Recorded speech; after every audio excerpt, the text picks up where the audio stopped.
감사합니다. 감사합니다. 저와 여러분은 2016년 추수감사절 주일을 지켜나가고 있습니다. 우리는 지난 1년 동안 참 많은 것을 파송을 하고 심었습니다. 농부들처럼 우리가 씨앗을 파종하지는 않았습니다마는 하나님께서 우리에게 주신 시간과 공간이라는 들판에 많은 것을 심고 그리고 지금은 추수하는 그런 시기에 와 있는 것으로 볼 수가 있습니다. 학생들은 공부하느라 힘드셨죠? 또 직장인들은 직장생활 하느라, 또 사업하시는 분들은 팍팍한 경제활동 속에서도 참으로 고군분투하시면서 여러 사업장을 이끌어 가시느라 얼마나 수고가 많으셨습니까? 또 여러분들 주부들은 참 얄팍한 그런 지갑과 그리고 참 경제활동에 위축되어 있기 때문에 살림살이를 이끌어 가시느라 얼마나 수고가 많으셨겠습니까? 이러한 모든 것들은 하나님께서 우리에게 주신 놀라운 분복이라고 생각이 되고, 우리가 큰 일이든 작은 일이든 우리 각자에게 주어진 그런 일들을 감당하느라 정신없이 살아온 한 해가 아니었나 싶습니다. 근데 여러분, 참으로 이 가을에 쓸쓸하고 좀 뭔가 허전한 마음이 있는 것은 비단 저만의 생각은 아닐 것 같습니다. 나라 전체가 뒤숭숭한 그러한 때에 우리가 추수감사절을 보내고 있기 때문에 그런 것이 아닌가 싶습니다. 여기저기서 이게 나라냐라는 그런 수없이 많은 외침과 울림이 있고요. 더군다나 이러한 국가적인 어려움뿐만 아니라 미국 대선에서 트럼프가 당선됨으로 말미암아서 이제 대한민국의 앞날과 그다음에 경제, 정치 그리고 안보에 관한 것들은 우리가 한치도 예측할 수 없을 정도로 지금 불확실한 그런 시대로 접어들어가고 있는 것을 볼 수가 있습니다. 그뿐 아니라 북한의 어떤 위협, 핵무기라든지 미사일 발사라든 그런 위협은 지금도 여전히 계속되고 있고요. 진행형 형태로 해결되지 않은 상태로 있기 때문에 우리는 항상 안보에 대한 두려움과 염려 때문에 또 한 해 한 해, 한 날 한 날을 보내고 있는 것을 볼 수가 있습니다. 그뿐 아니죠. 이런 위기 시대에 교회가 빛과 소금의 역할을 감당하고 또한 복음의 능력을 나타내야 될 그런 시점임에도 불구하고 우리 영혼의 고향이고 영혼의 어머니와 같은 이 한국교회가 너무나 많은 분열과 다툼과 그리고 상처 때문에 고통당하고 있는 것은 우리가 모두가 다 인지하고 있는 그런 시점이라고 알 수가 있습니다. 사랑하는 여러분, 참 우리 가운데서는 성경의 정신이라고 할 수 있는 섬김, 그리고 겸손, 낮아줌, 그리고 무엇보다도 서로 도움, 사랑함, 이런 아름다운 신앙의 덕목들이 펼쳐져 가야만 함에도 불구하고 그렇지 못한 것이 저와 여러분이 21세기, 특별히 2016년 추수감사절을 보내고 있는 시점 가운데 벌어지고 있는 일들이라고 할 수가 있습니다.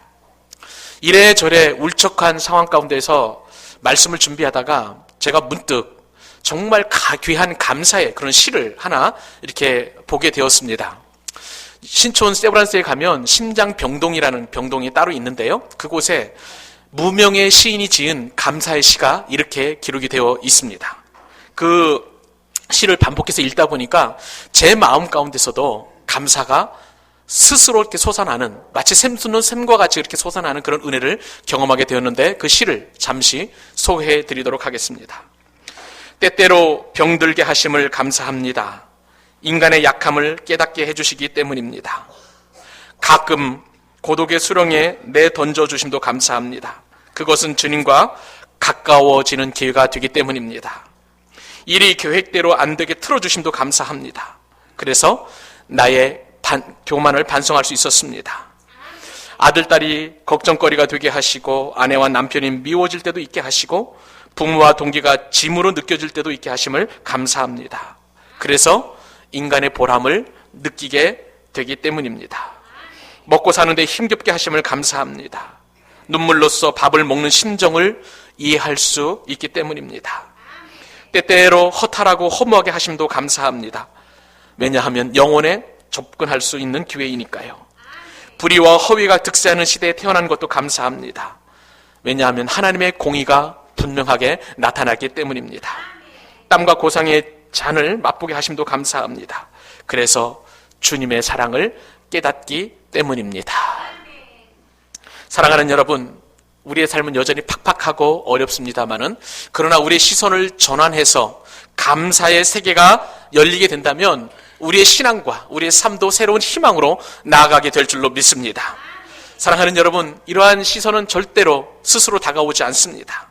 신실하신 하나님의 절대 신뢰가 있을 때에 아무리 내 인생이 어렵고 핍절하고 그리고 힘들다 할지라도 하나님께서 내 인생을 여전히 인도해 가시고 계신다는 절대 신뢰가 있다면 우리는 환경에 상관없이 또 여건에 상관없이 감사의 시선으로 바뀌게 될 줄로 믿습니다. 우리에게는 능력의 말씀이 있지 않겠습니까?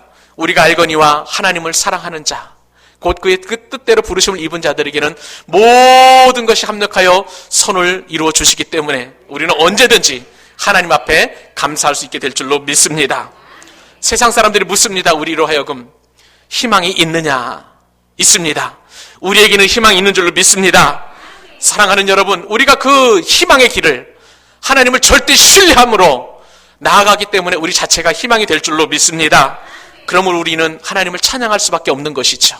고난과 고통과 역경 속에서도 우리는 넉넉하게 우리를 인도하신 하나님을 찬양하게 될 줄로 믿습니다.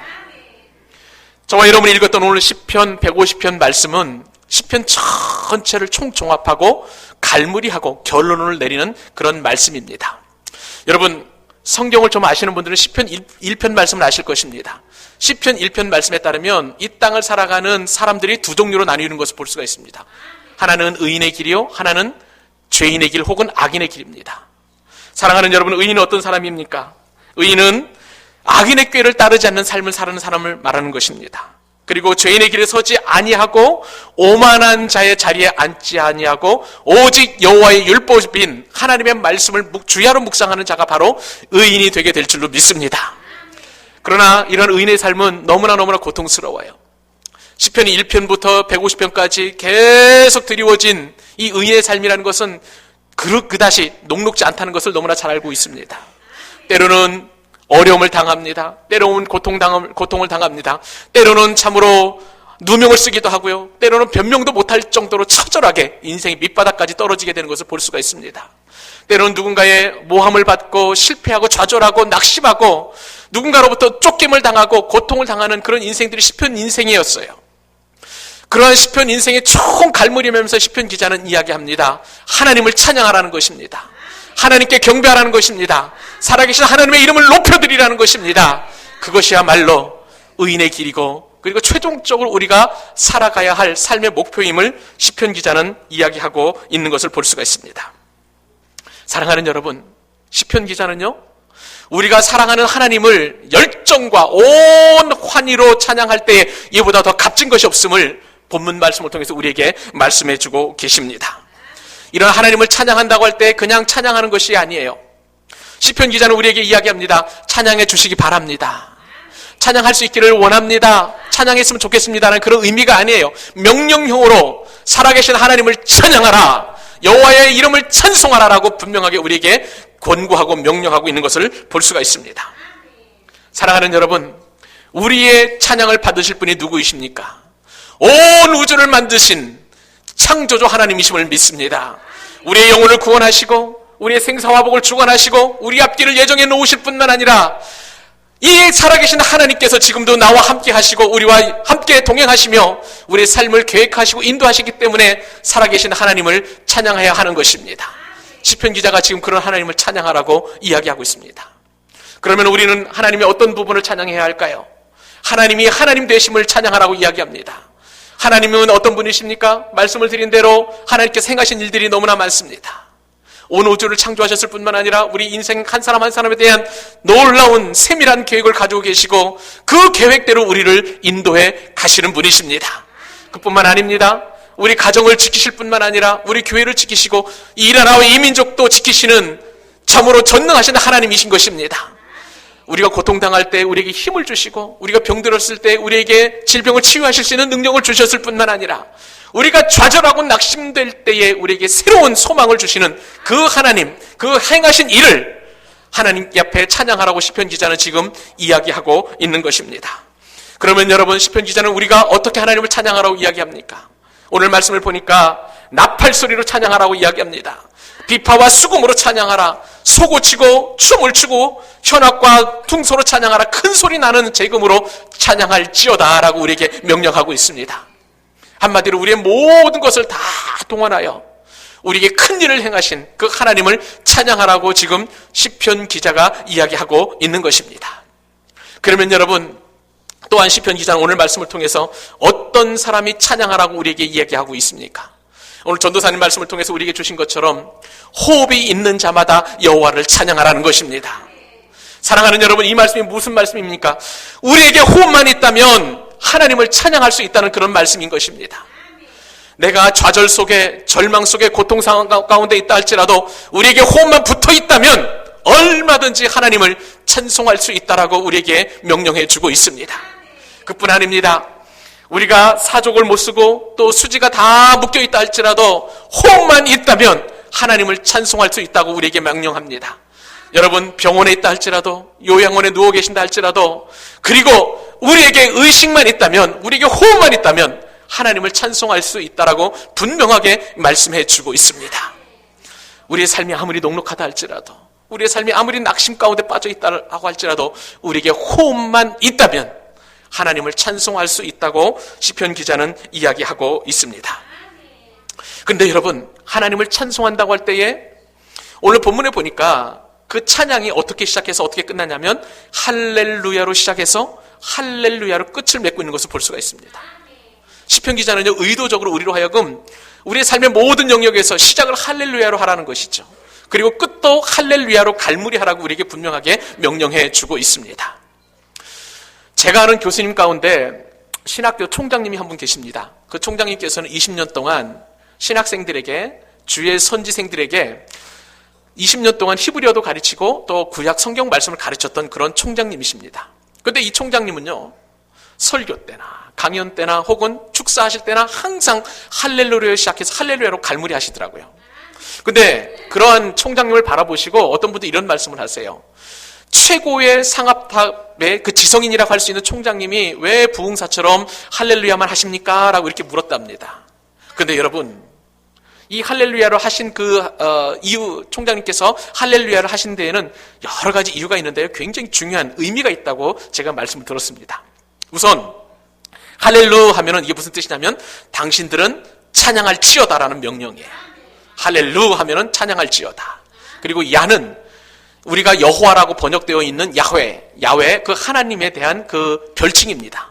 그래서 할렐루야 하면 당신은 살아계신 하나님을 찬양하라 라는 그 명령형이 말씀이 바로 이 할렐루야인 것입니다. 그런데 이 할렐루야를 잘못하면은 이상하게 된다는 거예요. 자, 유대인들의 입장에서 보면은 할렐이라는 것은 무엇이냐면 하나님을 찬양하라는 명령인데, 루야라고 하면은 루야라는 신을 찬양하라라는 그런 의미가 된다는 것입니다. 그러니까 자신들이 섬기는 여호와, 야훼 하나님이 아니라 루야라는 그 신을 찬양하게 하라는 그런 말이기 때문에 할렐루야 하면 안 된다는 거예요. 그래서 이 총장님께서는 특별히 또한 할렐루, 그 다음에 야를 이렇게 띄어서 이렇게 이야기하는 것이 좋다 이야기하고, 그 다음에 히브리 동사는 항상 끝에 액센트가 있습니다. 그러므로 할렐루에 힘을 주어서 얘기해야 된다는 것이죠. 그러므로 살아계신 하나님을 찬양하라 라는 그런 의미에서 할렐루야는 정확하게 할렐루야 이렇게 발음을 해야 된다는 거예요. 그것이 바로 온전한 찬양이라고 이렇게 말씀해 주신 것을 들은 기억이 있습니다. 사랑하는 여러분, 그렇습니다. 우리 인생은 할렐루야를 위해서 하나님께서 우리를 창조해 주신 줄로 믿습니다. 그래요. 그렇기 때문에 우리는 창조 목적에 부합하게 이 땅을 살아가야 되는 것이에요. 이사야서 43장 21절 말씀에 따르면 이사야는 우리에게 이렇게 권면했습니다. 이 백성은 내가 나를 위하여 지었나니 나를 찬송하게 하려 함이니라. 사랑하는 믿음의 교우 여러분, 저와 여러분은 하나님께서 하나님을 찬송하도록, 하나님을 찬양하도록 우리를 창조해 주신 줄로 믿습니다. 그러므로 우리의 삶의 목적은 찬양이 되어야 돼요. 찬양이 되어야 되는 것입니다. 그런 다음에 또한 하나님께서는 언제 우리 가운데 임하시냐면, 놀랍게도 시편 기자는 이렇게 고백을 합니다. 하나님께서는 좋은 집에 있을 때 우리에게 임하신다고 말씀하지 않으셨어요. 우리가 어떤 것을 할 때 우리에게 임하신다고 하지 않으셨어요. 단 하나님을 찬송할 때에 우리 가운데 임하시겠다고 분명하게 약속해 주셨습니다. 시편 22편 3절 말씀에 따르면 우리에게 임하시겠다고 약속해 준 말씀이 이렇게 있습니다. 이스라엘의 찬송 중에 계시는 주여, 주는 거룩하시니이다. 사랑하는 여러분, 우리 하나님께서는 우리의 찬양 가운데 임하여 주시는 줄 믿으시기 바랍니다. 그러므로 우리는 늘 하나님을 찬송해야 돼요. 기쁠 때나 슬플 때나 아플 때나 고통받을 때나 우리가 승승장구할 때나 승리할 때나 패배하고 낙심할 때나 상관없이 늘 우리가 하나님을 찬송할 때 하나님께서는 우리 가운데 역사해 주실 줄로 믿습니다. 이러한 찬양의 역사를 기적적으로 경험한 사람이 바로 바울과 실라예요.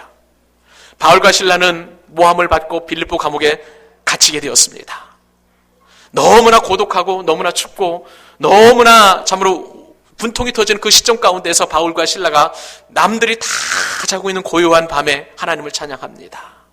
살아계신 하나님의 이름을 높여드리고 정막 가운데 그 찬송이 울려 퍼질 때에 하나님께서 그 찬송 가운데 임재하여 주셨습니다. 그림으로 말미암아 빌립보 감옥의 문이 활짝 열려지게 되었고 바울과 실라가 당했던 모든 고통은 다 사라지고 찬양 속에서 그들은 하나님의 임재를 경험함으로 말미암아 참으로 하나님께서 그들 가운데 임재해 주신 놀라운 축복을 경험하게 되었던 것입니다. 그러므로 사랑하는 믿음의 교우 여러분, 내가 지금 질병의 고통이나 앞날에 대한 염려의 고통이나 또 그 어떠한 그러한 마음의 근심에 있다 할지라도 하나님을 찬송할 수 있기를 바랍니다. 우리 하나님께서는 찬양 중에 임재하여 주실 줄로 믿습니다. 믿음의 교우 여러분, 우리가 찬양할 때 가장 먼저 나오는 것이 무엇인지 아십니까? 그것은 바로 감사예요. 감사입니다. 여러분, 추수감사절을 유래하게 했던 그러한 청교도들도 고통 가운데 하나님을 찬양했었을 때에 그들을 먼저 하나님 앞에 감사를 드림으로 그들은 하나님을 영화롭게 했던 것을 볼 수가 있습니다. 1620년이었습니다. 신앙의 자유를 찾아서 무려 102명이나 되는 청교도들이 메이플라워라는 그 작은 배를 타고 항해를 하게 되었습니다. 그들은 참으로 카톨릭을 국교도로 삼은 그러한 메리 여행을 피해서 이제 새로운 신대륙으로의 여행을 떠나게 되었는데 너무나 고통스러운 여행이었어요. 무려 117일이나 되는 긴 항해를 하면서 그들은 새로운 땅을 주실 그 하나님을 기대하면서 신대륙으로 건너가게 되었습니다. 그런데 미국에서의 삶도 그들은 녹록하지 않았어요. 도착한 지 얼마 지나지 않아서 그들 가운데 절반 이상이 병들고 굶주려 죽게 되었습니다.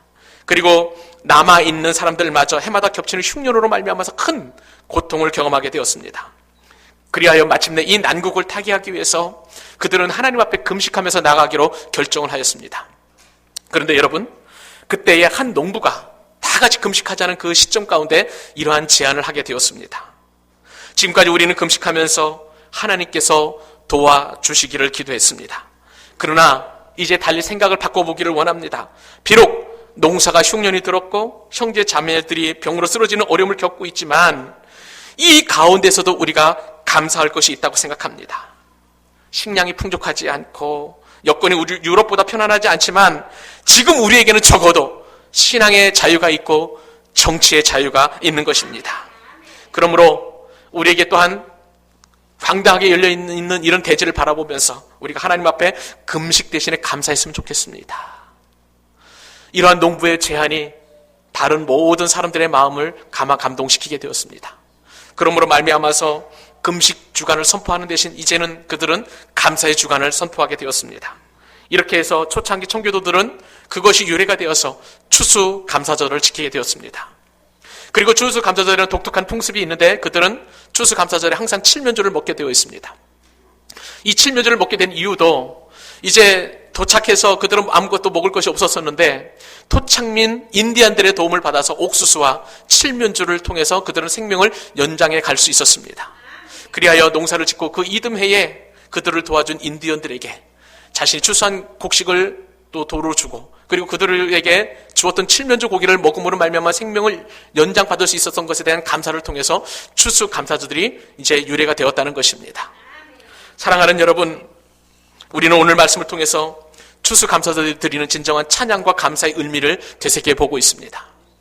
여러분, 우리 추수감사절은 우리가 풍성하게 많은 열매를 맺어서 하나님 앞에 드리는 감사가 아니라는 것입니다. 오히려 절망 가운데, 낙심 가운데, 그리고 가장 가난하고 핍절하고 그리고 식량이 없었을 때에 그 고통 속에서 드리는 감사가 추수감사절의 유리가 되었다는 것입니다. 사랑하는 여러분, 우리는 이 땅을 살아가면서도 이처럼 넉넉하게 풍성한 삶이 아닙니다. 말씀을 드린 대로 우리 가운데 삶은 정말 녹록지 않습니다. 초창기 추수감사절을 만들어냈던 그들 역시도 정말 고통스러운 삶이었을 때 감사를 통하여 하나님 앞에 영광을 올려드리고 찬송을 통하여 추수감사들을 드렸던 것처럼 우리 역시도 지금 이 시점에서 추수감사절로 하나님께 영광을 올려야 되는 드려야 되는 것입니다. 우리가 넉넉해서 드리는 추수감사자가 아니에요. 우리가 모든 것이 다 풍성해 드리는 추수감사자가 아닌 것입니다. 우리가 오히려 연약하고 부족할 때 드리는 감사야말로 하나님께서 기뻐 받으시는 추수감사가 될 줄로 믿습니다. 우리는 감사의 차원을 높여야 합니다. 감사는 흑인이 세 가지 차원이 있다고 이야기합니다. 그 차원은 무엇입니까? 첫 번째는 상대적인 감사라는 것입니다. 내가 다른 사람들보다 좋은 조건에 있기 때문에 드리는 감사예요. 여러분, 이 상대적인 감사는요, 참으로 누구나 다 할 수 있는 것입니다. 내가 다른 사람들보다 건강하고, 내가 다른 사람들보다 더 많이 가졌고, 내가 다른 사람들보다 더 많이 누리는 것, 그것에 대한 감사는 누구나 다 할 수 있는 것이에요. 그러나 이것은 저차원적인 감사입니다. 또한 비교 우위의 감사도 있습니다. 참으로 다른 사람에 비해서 상대적으로 볼 때에 더 많이 가지고 더 많이 누리는 것뿐만 아니라 내가 내 옆 사람과 비교해도 내가 우위에 있다면 드리는 감사가 바로 비교 우위의 감사라는 것이죠. 그러나 여러분, 이 비교 우위의 감사는 누가복음 18장 말씀에 따르면 바리새인들이 그러한 감사를 드렸습니다. 나는 세례와 같지 않은 것에 대한 감사, 나는 죄인들의 편에 서지 않은 것에 대한 감사. 그런데 하나님께서는, 우리 예수님께서는 그러한 비교 우위의 감사를 참으로 책망하시고 멸시하셨습니다. 그러한 감사는 하나님께서 기뻐하는 감사가 아니라는 것이죠. 하나님께서 우리에게 요구하시는 감사는 절대 감사인 줄 여러분 믿으시기 바랍니다. 절대 감사란 무엇입니까? 내가 어떤 형편에 있든지 간에, 내가 아무리 넉넉하고 풍성한 상황이 있다 할지라도, 내가 아무리 부족하고 연약하고 또 힘겨운 상황이라 할지라도 이런 상황과 상관없이 드리는 감사가 바로 절대 감사인 줄로 믿습니다. 절대 감사를 우리에게 명령하신 말씀이 있습니다. 바로 데살로니가전서 5장 18절 말씀입니다. 범사에 감사하라. 이것이 그리스도 예수 안에서 너희를 향하신 하나님의 뜻이니라. 사랑하는 여러분, 범사에 감사한다는 것이 무엇입니까? 절대 감사인 것입니다. 내 형편과 처지와 상관없이 드리는 온전한 감사가 바로 절대 감사인 줄로 믿습니다. 이것이 바로 저와 여러분을 향하신 하나님의 뜻인 것입니다. 추수감사절을 드렸던 초대교회, 초대의 그런 어떤 청교도들이 바로 이런 절대 감사를 드렸습니다. 그들은 거친 풍랑 가운데서도, 그리고 신대륙에 도착했었을 때도 그들의 삶이 녹록지 않음에도 불구하고 절대 감사를 드렸습니다. 그들에는 7가지 감사가 있었습니다. 첫째, 작은 배라도 주셨음에 대한 감사를 드렸습니다. 둘째는 무려 117일 동안 안전한 항해를 할 수 있도록 붙잡아 주신 것에 대한 감사도 드렸습니다. 그리고 2사람이 죽었지만 한 아이가 태어났음에 대한 감사도 드렸습니다. 돛은 비록 부러졌지만 파손되지 않음에 대한 감사도 드렸습니다. 파도에 휩쓸린 사람들이 모두 구출되었음에 대한 감사도 드렸습니다.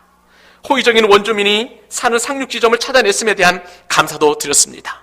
그리고 무엇보다도 단 한 명도 다시 되돌아가지 않도록 얘기했음에 대한 감사도 드렸던 것입니다. 사랑하는 여러분, 저와 여러분에게도 하나님께서 이러한 청교도들과 같은 그런 절대 감사를 요구하시는 줄로 믿습니다. 너무나 감사한 것은 우리 교회에서도 절대 감사를 드리는 사람이 있다는 것입니다. 놀랍게도 그 주인공은요, 주일학교 1학년 어린이입니다. 얼마 전 우리 교회 초등부 어린이들이 서울 양화진 외국인 그 묘지에 갔다 왔다고 합니다. 이곳은 어떤 곳이냐면 개화기 때 우리나라에 복음을 전해주었던 선교사님들, 전 세계 대략 한 13개국 480명의 선교사님들이 그 묘지에 안장이 되어 있습니다. 그들을 신앙적인 차원에서 가르치기 위해서 우리 전도사님과 주일학교 선생님들이 이제 양화진 묘지에 다녀오게 되었는데, 그 양화진 묘지를 다녀오고 나서 초등학교 1학년 서동욱 어린이가 일기장에 이런 내용을 썼습니다. 그 일기장을 전도사님께서 저에게 보여주셨는데 제가 얼마나 감동을 했는지, 여러분, 이 초등학교 1학년 어린이가 드린 절대 감사를 한번 보시기 바랍니다. 어제 교회에서 양화진을 다녀왔다. 양화진의 위치는 서울특별시 합정동이다. 거기는 외국인 선교사 묘원이다. 외국인 선교사님이 우리나라에 안 왔으면 우리는 예수님이랑 하나님을 모르고 지옥에 갔을 거다. 참 고맙고 정말 마음도 좋은 분들이다. 여러분, 이 감사를 누가 했다고요? 초등학교 1학년 동욱이가 했다는 것입니다. 저는 얼마나 자부심이 생기는지 모릅니다. 초등학교 1학년의 감사가 이 정도 일진데 저와 여러분은 얼마나 더 큰 감사를, 절대 감사를 하나님께 드릴 수 있을까요? 그 큰 은혜를 경험할 수 있기를 바랍니다. 근데요, 제가 더 감사한 것은 그 이후에 한마디가 더 있었기 때문에 그렇습니다. 우리 선생님도 이렇게 쓰면 예수님을 믿겠지? 그렇게 썼다는 거예요. 여러분, 이게 무슨 말씀입니까? 초등학교 선생님은 항상 우리 어린이들의 일기장을 검사하지 않겠습니까? 근데 이 동욱이가 쓴 그 일기장을 보고 자기의 담임 선생님도 예수님을 믿기를 소원하는 마음이 오롯이 이 일기장에 담겨져 있었다는 것이죠. 이것이 바로 저력 있는 우리 용현동교 초등부, 초등학교 1학년 어린이가 드리는 절대 감사인 것입니다.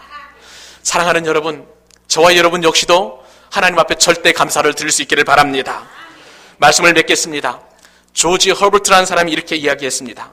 기쁠 때만 감사하지 않게 해 주십시오. 감사하는 마음이 나의 심장 박동이 돼 당신을 찬송하게 하여 주옵소서. 여러분, 이 허버트는 이렇게 기도했던 것입니다. 감사가 그냥 때때로, 그리고 내가 감사할 수 있는 조건 가운데서만 감사하는 것이 아니라 항상 감사할 수 있도록, 마치 심장 박동이 박동을 함으로 말미암아 내가 호흡을 하고 살 수 있는 것처럼, 그렇게 감사가 나의 심장처럼 그렇게 나올 수 있기를 소원하는 마음으로 이렇게 기도를 했다는 것입니다. 사랑하는 믿음의 교우 여러분, 어려운 시절입니다. 저와 여러분은 하나님께 절대 감사의 찬양을 올려드려야 될 줄로 믿습니다. 어느 날 깨꾸리가 하나님 앞에 불평을 놀아놓았습니다. 개구리들의 울음소리가 하도 시끄러워서 하나님 앞에 노래를 부를 수 없다고 원망을 한 것입니다. 그때 하나님께서 말씀하셨습니다. 네가 노래를 부르지 않으니까 개구리들의 울음소리가 더 크게 들리는구나. 사랑하는 여러분, 이 땅을 살아가는 저와 여러분에게 우리 주변에서는 얼마나 절망의 노래소리가 많이 들리는지 모릅니다. 누구를 원망하고 누구 때문에 또 왜 이렇게 하면서 항상 불평과 불망의 그런 어떤 노래소리가 크게 들려져 오고 있습니다. 그때 저와 여러분은 절대 감사의 찬양을 올려드려야 될 줄로 믿습니다. 할렐루야, 할렐루야. 우리가 부르어야 될 찬양이 바로 할렐루야인 것이죠. 하나님께서 우리와 함께 하시는 임마누엘의 찬양, 할렐루야의 찬송을 올려드림으로 말미암아 절대 감사를 통해서 하나님께 큰 영광을 올려드리는 우리 용현동교회 성도님들 될 수 있기를 우리 주님의 이름으로 축복합니다. 기도하겠습니다. 은혜로우신 아버지 하나님, 우리로 하여금 차원 높은 절대 감사의 상황으로 나아갈 수 있도록 은혜를 베풀어 주시기를 원합니다. 초등학교 1학년 동욱이도 이처럼 절대 감사를 통하여 하나님께 영광을 올려드렸다면 어른 되는 우리는 더 큰 절대 감사로 하나님 앞에 나아가야 될 줄로 믿습니다. 우리의 형편이 어떠하든지 우리의 처지가 어떠하든지 간에 하나님 앞에 감사할 수 있는 그러한 절대 감사와 믿음과 찬양을 우리에게 허락하여 주시옵시고, 그러므로 말미암아 시편 기자가 결론으로 내린 것처럼 우리의 삶도 할렐루야 찬양하며 우리의 마지막도 할렐루야가 될 수 있도록 은혜를 베풀어 주시옵소서. 2016년 우리의 삶이 결코 녹록지 않습니다. 주어진 환경 가운데 감사할 수 있을 때만, 기쁠 때만 감사 찬송을 올려드리는 것이 아니라 어떠한 상황에서 감사와 찬양을 올려드리는 우리 귀한 용현동교회 모든 어린이들로부터 작년에 이르기까지 축복해 주시고 그 귀한 감사로 하나님 앞에 나아가는 믿음의 백성들 될 수 있도록 은혜 베풀어 주시옵소서. 예수님의 이름으로 감사기도 올리옵나이다. 아멘.